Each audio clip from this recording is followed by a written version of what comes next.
Bangsa yang besar, janganlah mempunyai adat, mempunyai kebiasaan caci maki antara kawan, caci maki dengan pemimpin, caci maki itu saya kira tidak baik. Itu bukan ajaran agama kita, itu bukan ajaran agama-agama lain pun. Saudara-saudara sekalian, rakyat kita tidak suka mereka-mereka yang bicaranya kasar, ya. Pribadi kita bukan pribadi seperti itu. Jangan bawa budaya-budaya dari mana. Bangsa Indonesia adalah bangsa yang penuh sopan santun. Saudara-saudara, kritik dengan baik, koreksi dengan baik. Saudara-saudara sekalian, dan akan terbukti tidak lama, pasti semua yang berbuat tidak baik akan kelihatan dan akan ketahuan. Ya, yang bermasalah bagi kami Gibran. Bagi kami, ya tidak bisa dilantik. Walaupun KPU memutuskan ini tidak bisa dilantik. Orang bermasalah, putusan yang cacat hukum, artinya ditemukan nanti kalau ini oleh mata terbukti cacat, berarti karena tidak bisa itu tidak dikirim ke DPR kok bisa. Ini artinya putusan MK mengenai batas umur itu tidak sah. Nah, ya resikonya ya diputuskan menang, tapi kan itu ya non executable, tidak bisa di seluruh sidang paripurna akan memutuskan apakah bisa nggak orang cacat hukum dilantik. Ya, PR-nya bukan pribadi, saya ingatkan, bukan pimpinan, bukan personal, tapi lembaga di mana rakyat bermusyawarah. Dan jelas kalau statement kami bahwa Gibran tidak layak dilantik lebih dari sekedar dia punya riwayat khufafah, tapi proses pemilu yang masih saat ini meninggalkan residu buruk, Bang, gitu. Pemilu yang kemudian tendensius berpihak kepada Prabowo Gibran, bansos kemudian didominasi kepada Prabowo Gibran dan sebagainya macamnya. Sehingga itu menjadi residu-residu, kemudian Gibran masih tidak layak untuk dilantik di 20 Oktober 2024. Demo ini didukung oleh seluruh BEM di Indonesia. Jelas, Bang. Didukung seluruh BEM, bukan hanya BEM, Bang, ya. Seluruh elemen bahkan. Kita nyebutnya seluruh elemen karena kalau BEM aja mungkin cenderung eksklusif, tapi ini seluruh elemen, Bang. BEM, DPM, himpunan, bahkan masyarakat atau mahasiswa yang tidak tergabung dalam BEM, semua marah, Bang. Bahkan mahasiswa-mahasiswa yang cuman kuliah pulang mengamati Gibran, mengamati Jokowi yang kemudian perhemat hari ini, rasa-rasanya juga muak gitu, Bang. Saya pengamat yang selama ini concern soal hukum tata negara, ya saya katakan dengan segala ilmu yang saya punya. Makanya saya mengatakan Fufu Fapa tidak layak lagi dilantik karena dia tidak lagi memenuhi syarat sebagai calon wakil presiden. Tapi nggak ada orang yang ngomong. Tapi demo banyak, ya kan? Tapi kan belum ketahuan siapa itu harus dibuktikan dulu kan. Kalaupun ketahuan, di mana pasalnya sehingga dia tidak bisa dilantik? Assalamualaikum warahmatullahi wabarakatuh. Halo, jumpa kembali dengan Ocha M Channel, channelnya berita dan gosip kesayangan. Benarkah pelantikan Gibran sebagai Wapres bisa dibatalkan? Apa sebabnya? Profesor Jimli, bila batalkan pelantikan Gibran, Hakim PT UN bisa ditangkap. Dr. Anwar Budiman, tak ada alasan batalkan pelantikan Gibran. PDIP sebut Gibran bisa batal dilantik jadi Wapres jika PT UN nyatakan KPU langgar hukum. Pelantikan Presiden dan Wakil Presiden terpilih yang dijadwalkan tanggal 20 Oktober tahun 2024 bersifat final. Sehingga tak ada lembaga yang bisa mengubah atau membatalkan. Banyak pihak menanti putusan Pengadilan Tata Usaha Negara atau PT UN Jakarta dalam perkara nomor 133-G-Miring-2024-Petun.JKT. Agenda pembacaan putusan perkara yang dimohonkan Presiden kelima RI sekaligus Ketua Umum Partai Demokrasi Indonesia Perjuangan atau PDIP, Megawati Soekarno Putri itu batal digelar Kamis 10 Oktober 2024. Alasan dibatalkan karena Majelis Hakim Ketua sakit sehingga sidang dijadwalkan ulang Kamis tanggal 24 Oktober tahun 2024. Guru Besar Hukum Tata Negara Fakultas Hukum Universitas Indonesia, Profesor Jimli Asidiki, menilai Majelis Hakim PT UN Jakarta bisa dicokok jika membatalkan pelantikan Presiden dan Wakil Presiden terpilih. Sebab, pelantikan yang dijadwalkan tanggal 20 Oktober tahun 2024 itu bersifat final. Sehingga tak ada lembaga yang bisa mengubah atau membatalkan. Menurutnya, PT UN ataupun Mahkamah Agung atau MA sekalipun dianggap tak punya kewenangan mengubah jadwal pelantikan itu. Apalagi membatalkan, sebab keputusan final dan mengikat sudah diputuskan Mahkamah Konstitusi atau MK dan diatur tegas Undang-Undang Dasar Republik Indonesia tahun 1945. Misalnya, PT UN memutus dengan perintah membatalkan, maka majelis hakimnya wajib ditangkap, diberhentikan, dan bahkan dipenjarakan dengan hukuman sangat terberat. Karena telah berkhianat pada negara dengan melawan konstitusi negara, kata Jimli dikonfirmasi, Kamis tanggal 10 Oktober tahun 2024. Jimli menyindir jika Majelis Hakim PT UN Jakarta mau mencoba silakan saja. Nanti bakal tercatat sejarah, Hakim PT UN yang memutus pembatalan pelantikan itu bisa ditangkap dan diproses hukum. Biarkan Majelis Hakim di pengadilan negeri yang menilai. Perlu juga dilaporkan kepada Komisi Yudisial atau KY untuk diproses menuju pemecatan karena tidak profesional dan menyalahgunakan kekuasaan dengan merusak sistem konstitusi. Kita harus perjuangan kesejahteraan hakim, tapi untuk hakim yang tidak becus, kita harus berantas habis. Supaya, jangan, terlalu banyak hakim TUN yang bekerja melampaui kewenangannya, ujarnya. Selain itu, Ketua MK periode tahun 2003 sampai tahun 2008 itu mengingatkan putusan PT UN Jakarta belum final dan mengikat. Pasalnya masih terdapat upaya hukum tingkat banding dan kasasi. Putusan PT UN tak perlu dikaitkan dengan jadwal pelantikan tanggal 20 Oktober tahun 2024 karena bisa menimbulkan kegaduhan. Lebih lanjut, mantan Ketua Dewan Kehormatan Penyelenggara Pemilu periode tahun 2012 sampai tahun 2017 itu berpendapat, jika ada yang mau dipersoalkan berkaitan dengan pribadi wakil presiden terpilih, maka hal itu bisa diproses sesuai hukum setelah pelantikan. Tapi, proses hukum itu dalam rangka pemakzulan yang diatur tegas mekanismenya dalam UUD RI tahun 1945.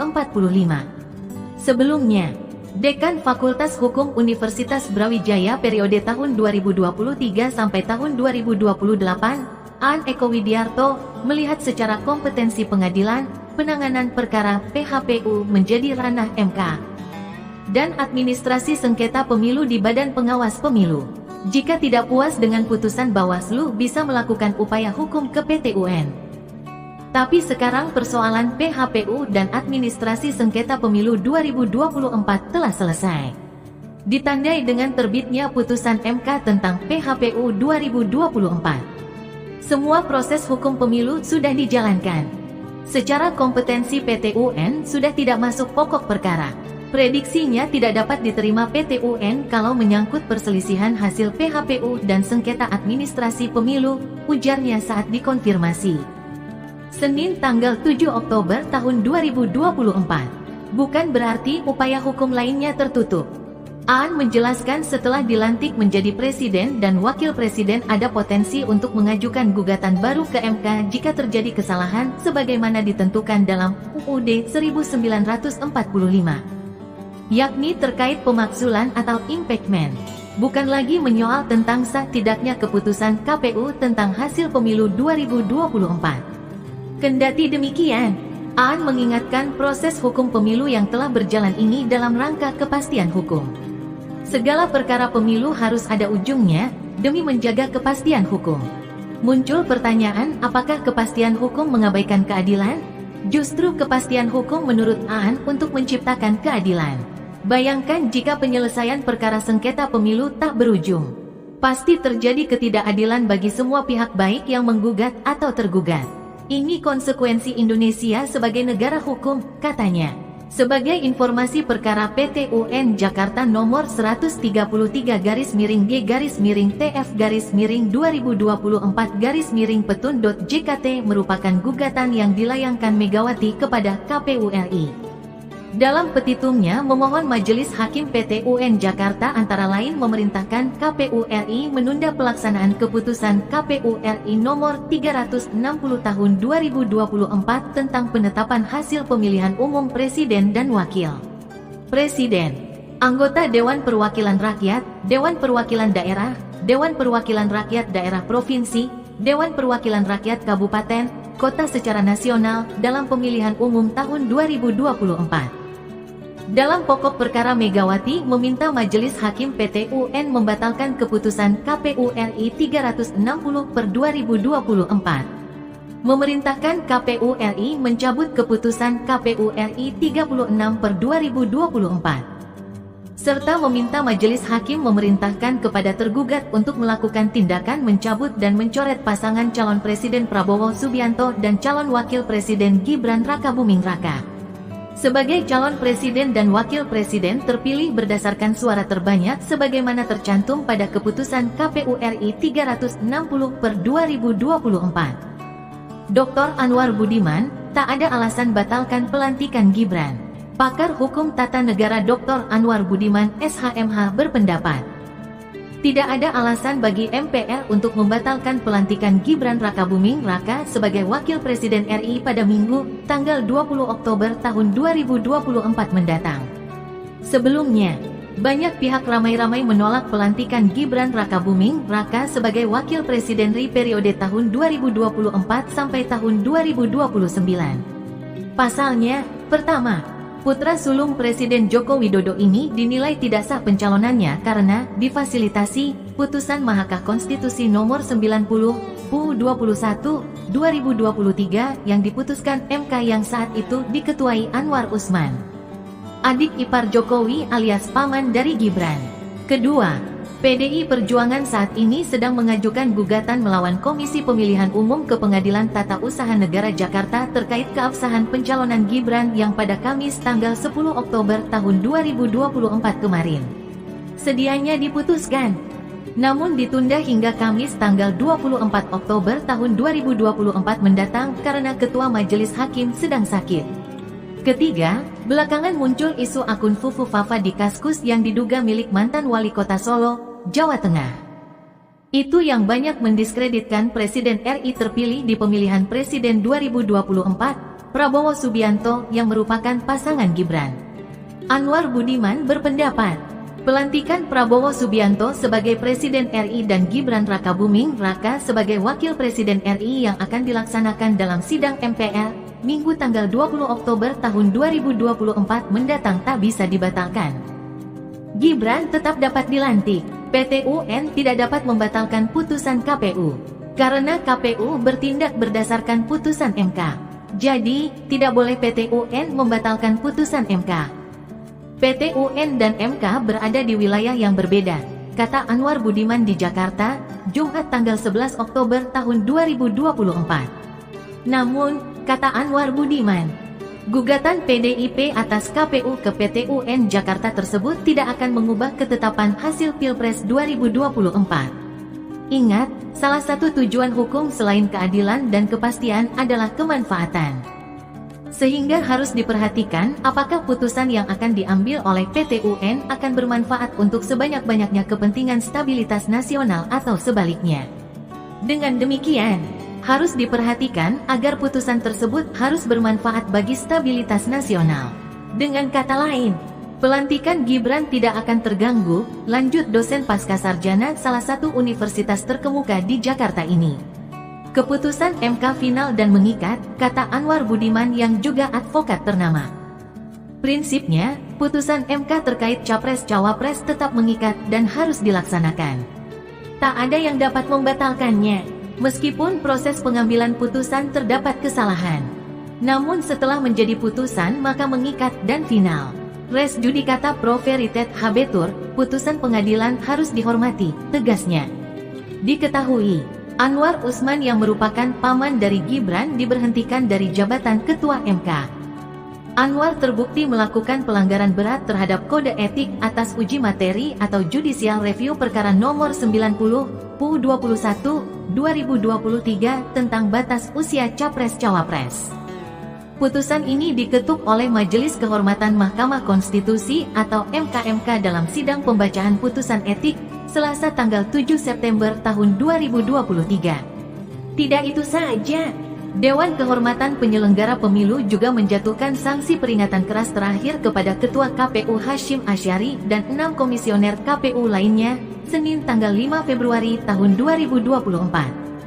Mereka dinilai melanggar kode etik karena memproses pendaftaran Gibran Rakabuming Raka sebagai Cawapres tanpa mengubah syarat usia minimum Capres-Cawapres pada PKPU nomor 19 tahun 2023 sesuai putusan MK nomor 90 PU 21 2023. Terkait munculnya isu akun Fufu Fafa di Kaskus yang diduga milik Gibran, Anwar menilai isu tersebut saat ini belum menjadi kasus hukum, sehingga tidak akan berpengaruh terhadap keabsahan pelantikan Gibran sebagai Wapres RI periode tahun 2024 sampai tahun 2029. Andai menjadi kasus hukum pun, sepanjang kasus tersebut belum inkrah atau berkekuatan hukum tetap di mana Gibran dinyatakan bersalah, juga tak akan berpengaruh terhadap keabsahan pelantikan Gibran, kata Anwar Budiman. PDIP sebut Gibran bisa batal dilantik jadi Wapres jika PT UN nyatakan KPU langgar hukum. Anggota tim hukum PDIP Gayus Lumbun menyebutkan, Gibran Rakabuming Raka bisa batal dilantik sebagai Wakil Presiden dari Prabowo Subianto jika gugatan yang mereka ajukan ke Pengadilan Tata Usaha Negara DKI Jakarta dikabulkan. Adapun PDIP menggugat dugaan perbuatan melawan hukum oleh Komisi Pemilihan Umum karena tetap menerima pendaftaran Gibran sebagai calon wakil presiden Prabowo padahal belum membicarakan perubahan peraturan KPU dengan DPR RI. Adapun PKPU itu menindaklanjuti putusan Mahkamah Konstitusi nomor 90 PU 21 2023 tentang batas usia calon presiden dan wakil presiden yang membuat Gibran bisa menjadi cawapres. Yang bermasalah bagi kami Gibran, bagi kami, ya tidak bisa dilantik. Bahwa KPU memutuskan ini tidak bisa dilantik, orang bermasalah, kata Gayus ketika ditemui awak media di PT UN DKI Jakarta. Jakarta Timur, Kamis tanggal 18 Juli tahun 2024. Gayus mengatakan, jika penyelenggaraan pemilu tidak sah karena ditemukan cacat hukum, maka putusan MK tidak dapat dieksekusi. Risikonya diputuskan menang, tapi kan itu non-executable, tidak bisa dieksekusi, ujarnya. Mantan Hakim Agung pada MA itu menyebut, Undang-Undang Kehakiman menyatakan putusan Hakim MA maupun MK tidak bisa dieksekusi jika terdapat cacat hukum. Dengan demikian, menurut Gayus, pelantikan presiden dan wakil presiden baru hanya diikuti Prabowo Subianto. Pak Prabowo tidak cacat. Tidak ada yang salah di Pak Prabowo, tutur Gayus. Meski demikian, kata Gayus, tetap MPR yang memutuskan apakah orang yang cacat hukum bisa dilantik. Gayus menekankan, keputusan MPR yang dimaksud bukanlah sikap personal pimpinan, melainkan lembaga. Bukan personal, tapi lembaga. Di mana rakyat bermusyawarah di sana bisakah seseorang diangkat, tapi cacat hukum diputus oleh sebuah lembaga peradilan seperti itu, ujar Gayus. Gayus menyebut, pihaknya tidak mempersoalkan apakah PDIP akan menang atau kalah di PT UN DKI Jakarta. Menurutnya, jika PT UN dalam pertimbangannya menyebut KPU melakukan kesalahan terhadap legislatif, pihaknya sudah menang. Saya sudah menganggap kemenangan kami, ini kemenangan kami, tuturnya. Sebagai informasi, gugatan PDIP atas perbuatan melawan hukum KPU menyangkut tindakan mereka menerima Gibran Rakabuming Raka sebagai calon wakil presiden Prabowo Subianto. Pihak PDIP menilai, terdapat aturan yang dilanggar karena peraturan KPU atau PKPU yang menindaklanjuti putusan Mahkamah Konstitusi nomor 90 PU 21 2023 tentang batas usia calon presiden dan wakil presiden. PKPU itu tidak dibahas dengan Komisi 2 DPR RI sebagaimana ketentuan Undang-Undang tentang Perundang-Undangan. Gugatan PDIP atas KPU ke PT UN, Jakarta. Terkait sengketa Pilpres 2024 tidak akan mengubah ketetapan hasil pemilu 2024. Humas PT UN Irfan Mawardi mengatakan, gugatan dari PDIP yang nanti akan disidangkan itu tidak berkaitan dengan lembaga peradilan lain, termasuk MK. Secara hukum, tidak ada hubungannya antara proses persidangan di Pengadilan Tata Usaha Negara dengan lembaga peradilan, manapun termasuk dengan MK yang putusan kemarin sudah keluar, ujar Irfan kepada wartawan.